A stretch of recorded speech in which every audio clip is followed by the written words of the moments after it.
Hello guys, Nitish maths classes में आपका स्वागत है। चलिए आज फिर से हम आपके लिए कुछ इंपॉर्टेंट फार्मूला लेकर आ गए। देखिए कि इसने कहा क्या गया है कि सबसे पहले आज हम लोग जानेंगे क्लास 10 निर्देशांक ज्यामिति जो होता है, इससे आपका क्वेश्चन मतलब एग्जाम में पूछता है। ठीक है, सबसे पहले आज हम लोग समझेंगे निर्देशांक ज्यामिति के बारे में। ठीक है, निर्देशांक ज्यामिति के बारे में। लेकिन हाँ देखिए, निर्देशांक ज्यामिति में बताने से पहले मैं आप लोगों से यह कह देना चाहता हूं कि अगर मेरे YouTube चैनल पर नए हैं तो मेरे YouTube चैनल को सब्सक्राइब कर लीजिए और बेल आइकन को दबा दें, जिससे कि मेरी पूरी नोटिफिकेशन आप लोग को मिलता रहे। ठीक है, चलिए अब हम बढ़ते हैं क्या भाई, कुछ महत्वपूर्ण फार्मूला जो आपको बोर्ड एग्जाम के लिए इंपॉर्टेंट होगा। ठीक है, चलिए सबसे पहले हम देखिए कि सबसे पहले समझते हैं क्या भाई निर्देशांक ज्यामिति होता क्या है, निर्देशांक ज्यामिति में कितने चतुर्थांश होते हैं, निर्देशांक ज्यामिति में क्या अक्ष होते हैं, कौन सा अक्ष होता है, एक्स होता है, वाई होता है, कैसे होता है, कैसे नहीं होता है। ठीक है, चलिए आज हम इसके बारे में समझते हैं। ठीक है, कि एक्स अक्ष में क्या होता है,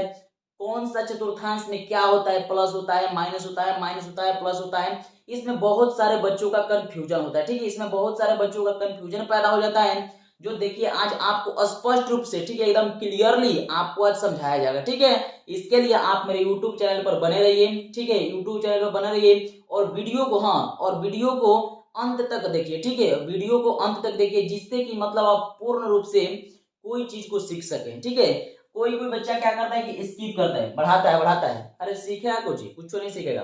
ठीक है, तो सबसे पहले मेरा कहना यही है कि आप वीडियो को अंत तक देखिए। ठीक है, चलिए और हम बढ़ते हैं क्वेश्चन की ओर। अब क्वेश्चन आपका क्या कहता है देखिए, और इसमें कुछ महत्वपूर्ण सूत्र हैं और क्वेश्चन के टाइप भी हैं। ठीक है, इसमें क्वेश्चन किस तरह से बनाया जाता है और एग्जाम में आपको किस तरह से क्वेश्चन डालेगा। ठीक है ना, चलिए हम समझते हैं। सबसे पहले हम लोग समझते हैं निर्देशांक ज्यामिति के बारे में। ठीक है, कि निर्देशांक ज्यामिति होता क्या है।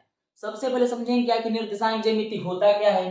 देखिए, तो सबसे पहले लिखा गया है मेरे भाई कि बीजगणित के प्रयोग से ज्यामिति के समस्याओं को हल करना ही क्या कहलाता है, निर्देशांक ज्यामिति कहलाता है। क्या कहा कि बीजगणितियों के माध्यम से। ठीक है, अब मान लीजिए कि बीजगणित में क्या पढ़ना है भाई, तो एक्स वाई यही सब होता है बीजगणित। तो कहा है कि बीजगणित के माध्यमों से, ठीक है, बीजगणित के माध्यमों से ज्यामिति के समस्याओं को हल करने को क्या हम लोग कहते हैं मेरे भाई, निर्देशांक ज्यामिति कहते हैं। ठीक है, इसमें तो कोई आपको दिक्कत नहीं होगा। चलिए देखिए, नहीं अगर दिक्कत है तो आप समझिए।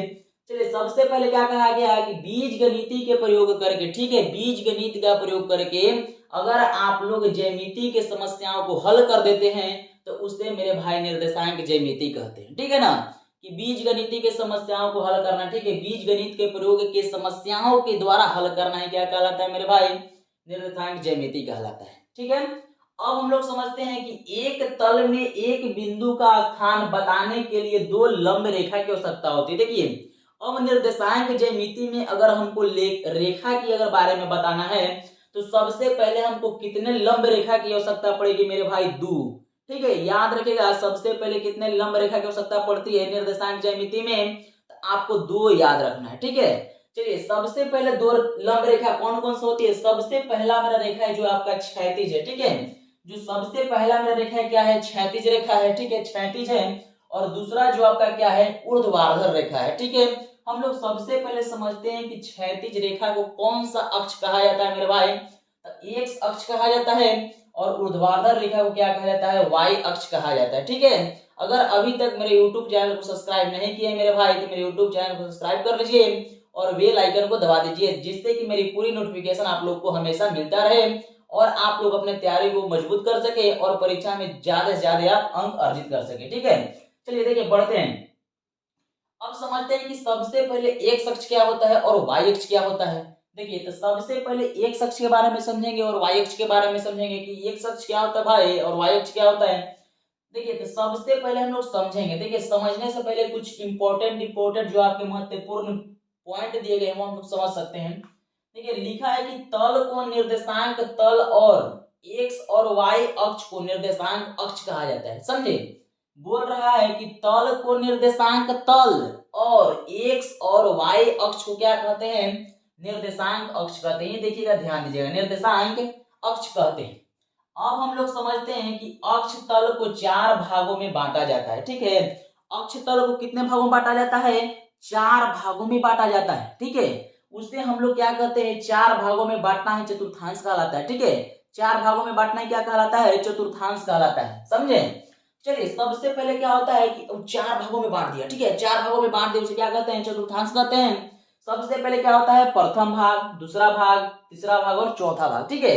प्रथम भाग, दूसरा भाग, तीसरा भाग और चौथा भाग, समझिए। देखिए सबसे पहले कहा गया क्या है कि अक्षों के कटान को मूल बिंदु कहते हैं, ठीक है। अक्षों के कटान, जहां से अगर अक्ष कट गया तो समझिए उसको हम लोग क्या कहते हैं? मूल बिंदु कहते हैं। देखिए यहाँ से, देखिए यहाँ से ई कट किधर चल गया, यहाँ से ई कट किधर आ गया, यहाँ से ई कट किधर, यहाँ से ई कट के ऊपर। अगर कटने वाला जो भी स्थान है, अक्षों के कटान को मूल बिंदु कहते हैं।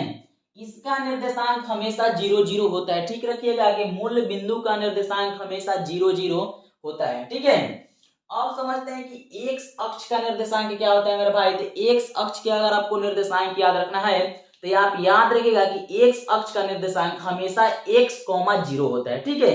लेकिन यही आपसे पूछ दे कि y अक्ष का निर्देशांक क्या होगा, तो अगर y अक्ष के निर्देशांक के बारे में आप लोग जानना चाहते हैं तो y अक्ष का आपका निर्देशांक हमेशा क्या होगा मेरे भाई?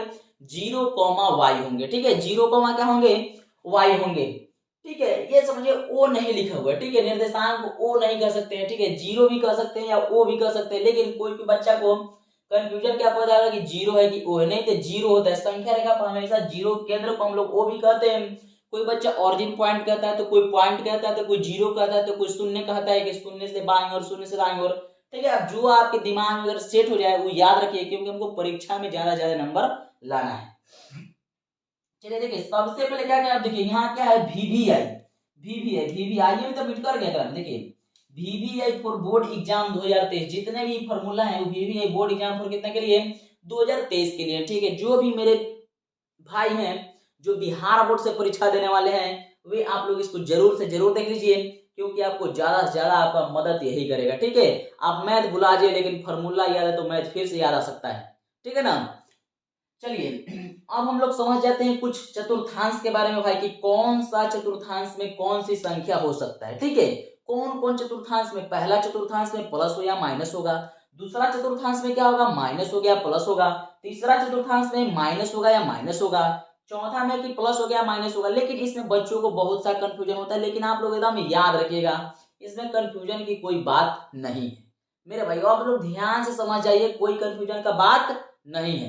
देखिए सबसे पहला में क्या कहता है कि आपका जो फर्स्ट चतुर्थांश है, चतुर्थांश का पहला भाग जो होता है वो हमेशा प्लस प्लस होता है, ठीक है। हमेशा क्या होता है? प्लस प्लस होता है।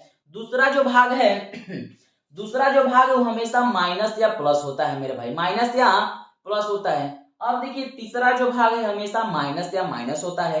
चौथा जो भाग है आपका क्या होता है? प्लस या माइनस होता है। यही आपके लिए महत्वपूर्ण पॉइंट थे निर्देशांक ज्यामिति के लिए, ठीक है। और यहाँ देख लीजिए चतुर्थांश का चिन्ह, पहला में क्या होता है भाई मेरे? प्लस प्लस होगा, दूसरा में क्या होगा? माइनस प्लस होगा, तीसरा में क्या होगा? माइनस माइनस होगा, चौथा में क्या होगा? प्लस या माइनस होगा। इसमें अगर कोई आपको डाउट है तो आप मेरे कमेंट सेक्शन में मेरे कमेंट में लिखिए कि हाँ दिक्कत है मेरे को और समझ में नहीं आया, इसके लिए फिर से मतलब आपको समझाने का मैं प्रयास करूंगा। इसके लिए धन्यवाद, मिलते हैं फिर अगले वीडियो में।